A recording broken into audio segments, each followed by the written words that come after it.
très heureux de recevoir aujourd'hui notre ami, mais une compétence tunisienne, c'est une autre fierté en matière de lutte contre tout ce qui est pollution, d'une compétence internationale. Il est DG par intérim de l'Agence de protection du milieu littoral. Je veux citer Si Mehdi Belhach.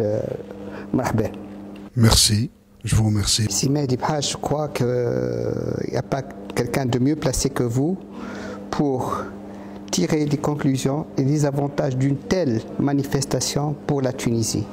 Au fait, nous sommes à la 7e édition du Forum mondial de la mer Bizerte qui est devenu maintenant une tradition dans notre pays. Et c'est un point très positif pour la Tunisie. On se focalise sur la mer et donc on arrive quand même à travers ce forum de faire entendre la voix de la Tunisie. Ça se passe chez nous. Il y a beaucoup d'événements et de forums qui se passent sur la rive nord de la Méditerranée, mais c'est le seul forum donc qui parle de la mer et qui discute les sujets maritimes qui se trouve sur la rive sud de la Méditerranée, et c'est à Bizerte même, qui est la ville maritime par excellence de la Tunisie. On avait une participation très importante des institutions internationales, des scientifiques, des universitaires, des chercheurs, mais aussi de la société civile. Comment un organisme comme la PAL pourrait tirer profit de cette manifestation? En fait, la PAL est présente ici pour entendre les besoins, les idées surtout, mais aussi de trouver un compromis, un agenda de travail avec tous ces acteurs qu'il faut regrouper. Nous, de toute façon, notre mission à la PAL, c'est la gestion intégrée du littoral. Donc, un peu faire réunir tout le monde sur la même table. Donc, pour trouver des solutions ensemble. Et trouver surtout les meilleures solutions. Parce que parfois, on peut trouver des solutions, mais c'est pas les meilleures solutions pour les problématiques qu'on a. Nous, en Tunisie, nous sommes un pays très soucieux de l'environnement, surtout l'environnement littoral.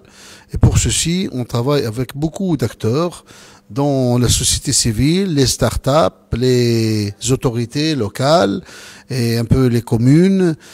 Aussi, il y a beaucoup d'intervenants sur la côte, comme vous savez, les hôtels, un peu de tout. Et nous sommes, c'est vraiment une vraie mosaïque, le littoral tunisien.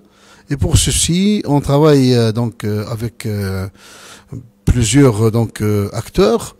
Mais aussi, si on passe à l'échelle régionale méditerranéenne, c'est-à-dire, il faut travailler avec des acteurs méditerranéens. On est un pays en plein centre de la Méditerranée.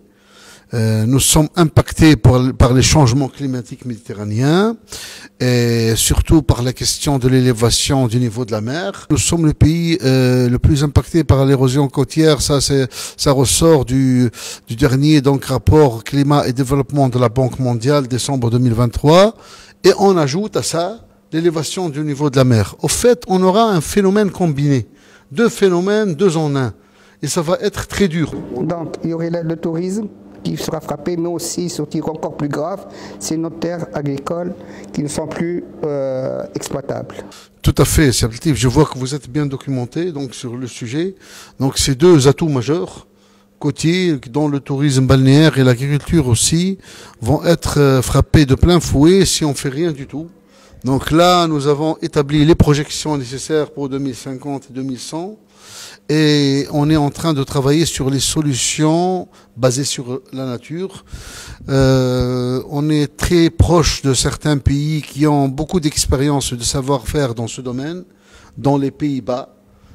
Vous savez qu'ils sont au-dessous de 6 ou 7 mètres, voilà, d'eau. Le mot d'ordre passé ce matin était la nécessité que nos entreprises, c'est pas qu'à l'université de s'ouvrir, mais nos entreprises doivent s'ouvrir sur tout ce qui est recherche scientifique. La PAL, quel est son degré d'implication dans ce processus? Comme vous savez, auparavant, par parmi les fonctions que j'ai prises, j'ai été à la tête de l'Observatoire du littoral. Et même dans la période de Covid, donc on avait environ, je me rappelle, en 2020-2019, on avait 30 stagiaires de plusieurs universités. On accepte toujours ces stagiaires. Au fait, le littoral est un domaine passionnant. On travaille beaucoup avec le système d'information géographique. D'ailleurs, je réitère donc notre invitation aux universités de venir à la PAL, de déposer des demandes de stage et de projets de fin d'études, de master. Et nous sommes très ouverts avec les universités parce que sans la science, on ne peut pas aboutir. C'est impossible. Et nous, à la PAL, nous sommes très conscients de ce sujet. Bon, on a eu l'occasion et la chance de s'entretenir avec pas mal d'océanographes, mais aussi c'est une science qui demande beaucoup de moyens. Est-ce que la PAL a vraiment ces moyens pour faire face à ce fléau? En fait, la PAL a des moyens respectables. Donc, nous avons mis en place tout un réseau de mesures océanographiques, des marégraphes et des bouées en mer.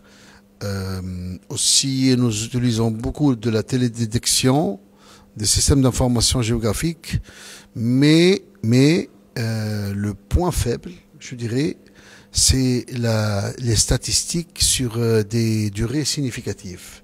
Je m'explique. En fait, pour pouvoir se prononcer sur un sujet, ou bien dimensionner des ouvrages, ou bien traiter un sujet, il faut environ des données d'une durée de moyenne de 30 années, chose qu'on n'a pas. Alors, il faut aller acheter les données de chez les banques de données internationales. Et ça coûte beaucoup d'argent. Il faut chercher des fonds pour aller trouver ça.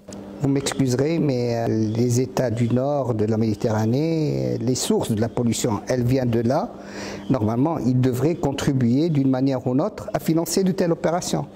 Oui, tout à fait. Et c'est pour ça que lors des réunions du plan d'action pour la Méditerranée, quand on est réunis, on essaye donc de les sensibiliser à ça et de nous donner les données dans le cadre de la coopération internationale ou la coopération méditerranéenne. Donc c'est la bonne route, en fait. C'est ce qu'il faut faire. Et j'espère qu'on fera mieux, et on aura beaucoup de données, parce que les datas sont le nerf de la guerre, tout simplement. Il faut avoir les données pour pouvoir se projeter et faire les choses dans les normes. Si Mehdi Belhaj, merci beaucoup, merci d'avoir répondu présent à notre invitation.